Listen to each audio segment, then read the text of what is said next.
Final update. At my daughter's wedding planning, she said, "My stepdad is walking me down the aisle. You can just watch from the audience." I said, "I'll bring popcorn."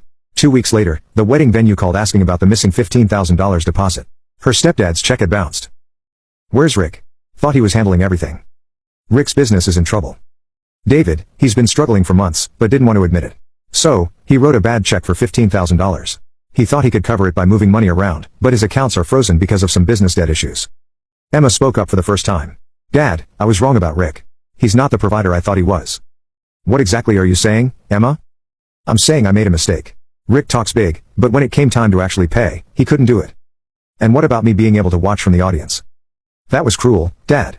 You've always been the one who actually helped me when I needed it. College tuition, my car, my apartment deposit. Rick just bought me fun stuff, but you paid for the important things. Go on. I want you to walk me down the aisle, Dad. If we can figure out how to have a wedding. What about Rick being more of a father than I ever was?" Emma started crying again. "I was wrong, Dad. Rick's been avoiding us since his check bounced. You're here even after I hurt you. That's what real fathers do." I looked at both of them standing there desperate and humbled. Emma had learned the hard way that Rick's big promises didn't match his bank account. "Emma, do you understand why I stepped back when you chose Rick?" "Because I hurt your feelings." "Because you made a choice, Emma. You chose Rick as your father figure and financial provider. Actions have consequences." "I know, Dad, and I chose wrong."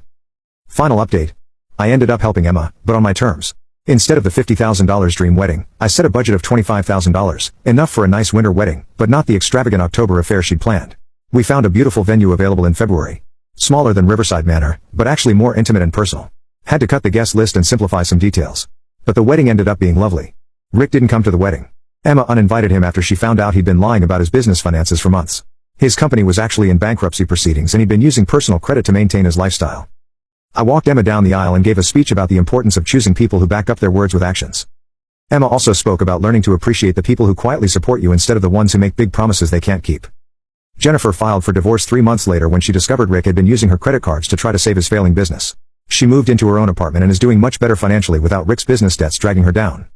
Emma and I have a stronger relationship now than we've had in years. She calls regularly and actually listens when I give advice.